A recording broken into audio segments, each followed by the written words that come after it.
Hello explorers and welcome to another video. Today we are going to talk about making stuff in Minecraft. And I've made a video about this many years ago and the API hasn't really changed, but I have added to that video and I'm also going to go through how to set it up and how to get it up and working. So let's jump over to my screen here.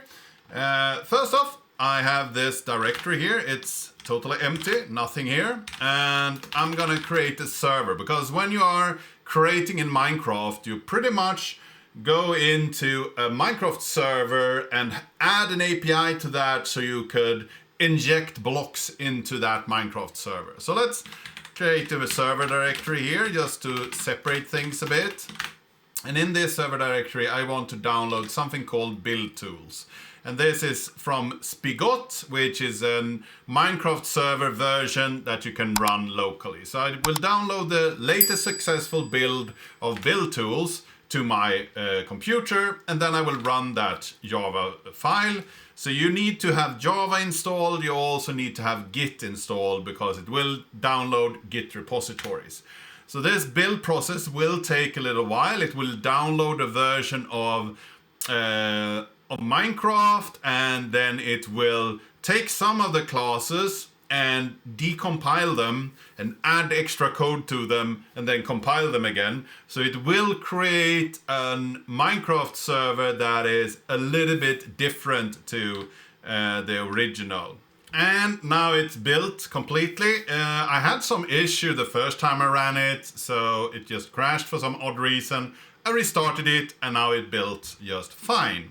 So what you will get now is this Spigot jar file in this directory. And if we try to start this jar file, it will after a little while stop and say that it can't run because you haven't accepted the EULA. So it created a EULA.txt. You go into this one and you should go over and read the Minecraft EULA. I have already read it. So in this case, I can just go through here and say true. So I have read it and I accept it. So now I could start this Spigot server. So now you pretty much have the way you can set up a Minecraft server, get it up and running and play around with it. It will start this kind of a directory or this kind of an interface that you can look what's happening. So it's spawning an area, it's preparing the spawn area and so on, and now you can log into it.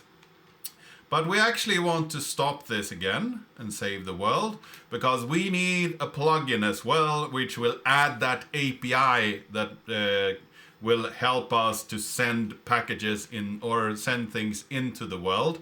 So we'll stop it and then we will fetch another thing here. So we will fetch the Raspberry Juice Git repository. It's very small and this is under development, but the last update to it was a year ago. So there has been a little bit of a stagnation in it. But pretty much take that and we will try to build it. And I think it will crash because my Java version is a little bit too new, so it can't use version 7 of Java. So I will go into the POM file, I will look at the configuration here for the compiler and say that I want .8 instead, and then I could compile this. So that should work just fine, a very small project.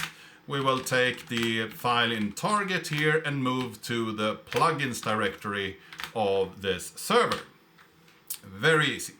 So now we have installed the plugin and we can restart the server. So let's start Spigot again. We should get that server window up and running. It will not recreate the world. We will have the same world, of course. So we start it up here.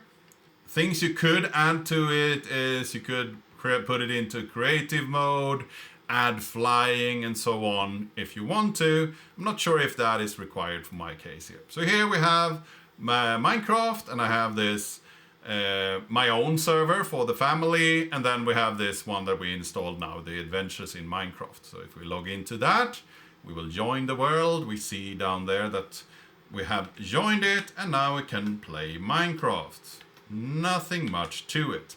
But we want to actually talk to Minecraft, and that could be done by downloading something called MCPI, so the programming interface for Minecraft. And I have already prepared that.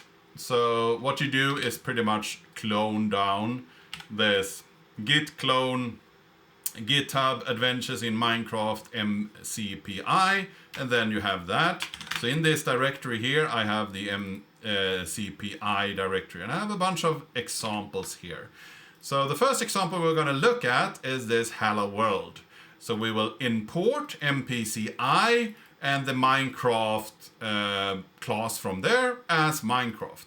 And then we can take that class and then take another part of it called Minecraft and then create a new Minecraft instance. So we will talk to Minecraft and then we can post to chat, hello Minecraft, or hello Minecraft Explorers, just so we see that we have changed something. And then we run Python 3, and this is hello.py.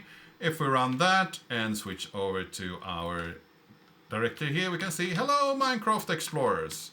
So we know that it's set up, the API is working, we can talk to Minecraft. Let's do some small examples more here. I have a couple of prepared. There is one called, let's take the smallest one. We have one called Dice, very simple. And there is a book as well from David Whale and Martin O'Halloran on Wiley, where they actually go through and give you helpful instructions all the way through. I don't really like the Wiley interface, and you can, for my use case, I couldn't use it to read the book. But if you like it, then you can buy the book there. It's pretty cheap, and you will get help and good instructions on how to use this API. So we will also fetch the block API here. So we will create an instance, and now we can figure out where the player is by getting the tile position of the player. And then we can use the X, Y, and Z position. So the X position is going side to side, we can think about it. Z is into the screen or backwards if you're looking in a particular direction, and Y is up and down. But the coordinate is to the world and not to your viewpoint. So the X, Y, and Z coordinates is static to the world, and depending on which direction you are viewing, you might have different experience. So this will pretty much create 6 stone blocks in a pattern that looks like a dice. So it's a very simple little script. So let's run dice and switch back to Minecraft. We should be able to see the dice here. So we have a couple of dice pretty close to us. We could take something that is a little bit larger. So we have this house here. It will create an instance, create a house of 20, and then it sets a bunch of blocks that is cobblestone, air, glass, wood, and so on. So it's pretty large. If we run that, it's an example from the book. We will see that we have a huge structure with a doorway and some glass pane windows up above. So that is pretty large example. We can take another example that is pretty fun. We have this example where they draw a clock. So it will take the date time, current date time, figure out the actual point on a circle where it should draw stuff, and then it's pretty much drawing a clock with these functions. So it takes the date time now, figure out the hours, minutes, and seconds, and then put those on this circle up here. I'm not going to go through it fully. We just talk about it lightly. We have a lot more to get through. So let's start that. And you see that it's still running. So if we switch off to Minecraft here and go in, we can actually see the current time here and the actual movement of the second pointer. So that's pretty cool that you can see the actual time in Minecraft and its updates. But after I've seen all of these examples, I wanted to build something more. I wanted to create something that is taking a pattern and then creating that pattern. So there is this kind of maze implementation here where they will create air and gold blocks and grass in order to create a maze. And they have gap and wall and so on. And the maze is this simple maze here. If we run the maze, we should get a small maze that we could go through in Minecraft and try to solve.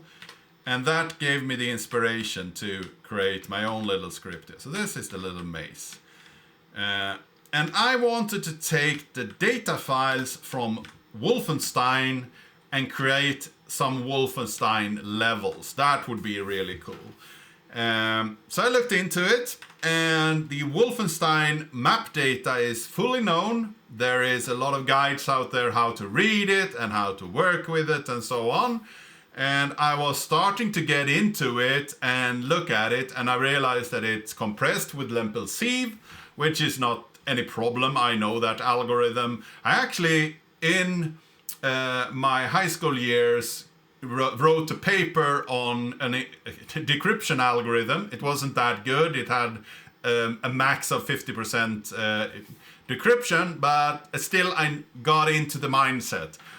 And then I saw that the Wolfenstein files was Carmack-sized.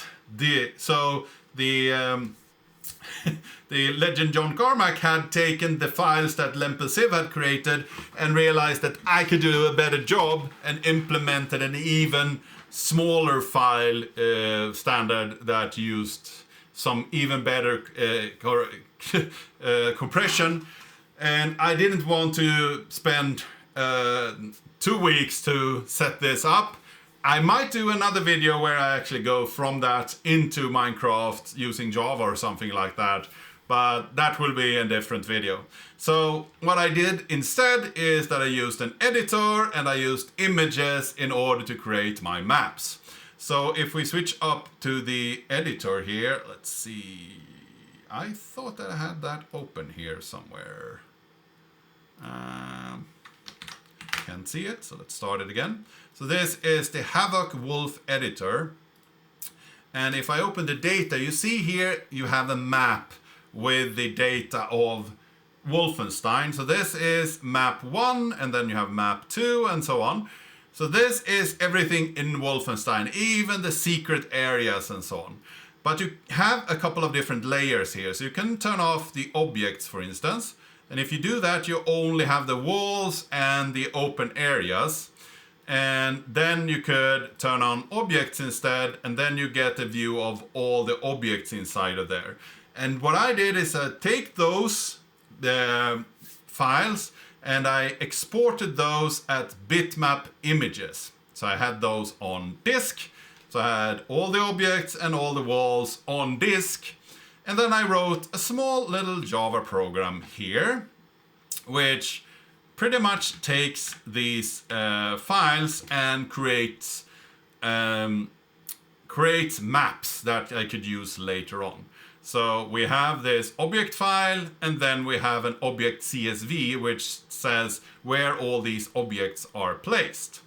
So the first thing I did was creating this integer map visualization, where I had a string to an integer value, because I wanted to have the same object every time for a certain number, and the simplest way I could do that was using a string. I will show that later on. So first off, I read the image here, and I used the first argument as an image in there, and then I create a buffer of pieces where I use a third argument, so I could say that this is map W1 map 1, so that could be the pieces text here. And then I go through line by line in that file in order to load again this map visualization array. So I get those files, into the array again. So that is pretty much just reading in what I have seen before. Then I do a map write. So this is the second argument. So this is what I want to write out. And that will be in a PNG format. No, it will be the CSV file, of course. So what I do then is I see if I have anything in my map visualization already. Then if I find anything new, it will be added to that map visualization as an even higher number. So if the map visualization is empty, the found will be 0. So then I will increment from 0. And then I go through the whole map. The map is sized 64 by 64 squares. And each square is 8 pixels in size. So I will go through X and Y positions. I will figure out which is the first one because I want to have comma separated values and I don't want to write out the first comma. It's an easy way to do that. So then I take this byte output stream and I write the JPEG image to that byte output stream. Why do I do that? Well, if I have a byte output stream, I can get those bytes and I can base64 encode those bytes into a string. Because these bytes are not that many, it's just 8 times 8, so I think it's like 192 bytes. So the string will be long, but not huge. So I can create that string and then I can use that to find the value in this map visualization. And if I don't, then I will create a new sub-image of that and print that out as a PNG in this data directory. So I have found another PNG so I can see what it is. That helped me a lot when I had to map them up later on into the actual script. And then I put that into the map visualization and said, okay, I found another one. And if not, or later down here, I will just say, okay, if this isn't the first part of this line, then write a comma, and then we also write this number that we have in our visualization, and then we set first to false, so the next one will have a comma. And then new line after all the x values, so we will get this map. We flush it out, close it, and then of course we need to write out this pieces file again, and it's hash separated. So if we look at the wall pieces, for instance, we see that we have the base64 encoded long string here, and in the end we have a hash mark and the number that string will represent. When we have created this, we will have this CSV with all the objects, and we will also have in our data directory a bunch of these small PNGs that has all the objects and all the wall objects. So I could use these small PNGs in order to map it up into my world. So let's jump over and look at that script. So we will go back to this here, and I will look at the wolf draw instead. Again, we are using the Minecraft and block. I don't think I'm using the sys anymore. I use that to exit early when I draw all the walls, and then I exited before I draw the objects. But then I set an origin and an X and Y position and Z position. So I just say somewhere in the world I want to create this. And then I set the origin Z value, and I just create a bunch of stone and a bunch of air. So I create a huge stone area, and then I carve out air one block inside of that huge stone area. So I will pretty much have an empty play space where I can put things in. Then I went through and mapped all the colors in Minecraft, found out what different values colors were, because I wanted to have different blocks with different colors. and then I will read in all the walls. So I will read in this wall CSV as a file, read each line, split it up with commas, and then I set the origin X position, and I will go through all this cell data. And if it's just 0, then I will put default stone. That is pretty much the first block you get, and it's just empty. So create stone where it's empty. And then I want to create some red walls, and I actually use an unmapped value here. So this is some kind of terracotta that I asked my son which block would look nice, and he said, yeah, why don't you use terracotta? And that was not mapped in this block class, so I just used the value from a Minecraft wiki. And then we have some open area here that we will have air. And the reason there is so many different numbers here is that in Wolfenstein they actually have mapped up each area as different colors. I guess that they could have different sounds, different music and so on in the different areas. But in my case I just put empty air there. And then we have a door here. That is also a little bit annoying because when it comes to doors, and I wanted to create an iron door, if you create 1 block of a door, you will just get half of a door. And if you create 2 blocks of a door, you will destroy the other block, so you will have no door. So I haven't figured out how to create doors. In the future, I might go in and create an implementation in the API so you can actually set up doors and get a better feel. I think you could spawn entities, so we could have monsters in this version, but currently we don't. And then we have a difference in wall textures. I put cobblestone there. We have glowing walls. I put glowstone there. We have a blue wall, and I used the blue terracotta there. We have a fence where there are cells. We have a particular exit wall where the exit is. I put diamond blocks there. We have an entry door where we actually entering the second level. I put a diamond block there. And then we have the exit door. I just put air there because I didn't want to have any door particular there. And then we have a secret level block. And I just put the diamond block in the floor so you can find that. And then we have the everything else is obsidian, so I can see that I haven't missed anywhere that I mapped it up. And how you should read this is that you have an air block, which is pretty much somewhere on the floor, and then you have another air block that is not at the top of the level, but next to the top. And then we have a floor block as well. So I will write them out like this. So we write the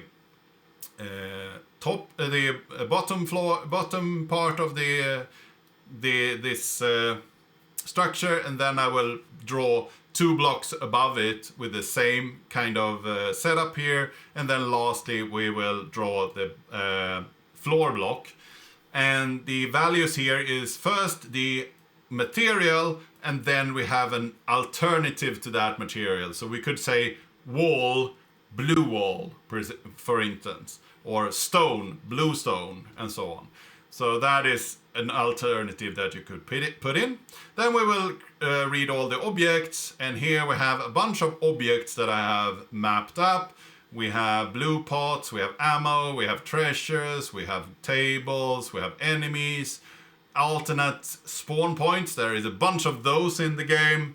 We also have a bunch of different enemies in different directions. So those are mapped here. We have a sink, we have a stone pillar, we have pots and pans, we have a floor lamp, we have water well, we have a plant. Secret, which is just yellow wall here. Bone pile, health, I just put in cake, extra life, I use cake there as well. Barrel, ceiling lamp, another kind of ceiling lamp. So I've tried a couple of different things there. Coat of arms, shotgun, minigun, key, dog, flag, pot, player. So this is the player position, and I actually just had this tile position, set the tile position of the player where the player position is. And then we have a respawn point, I don't do anything there, and the end point.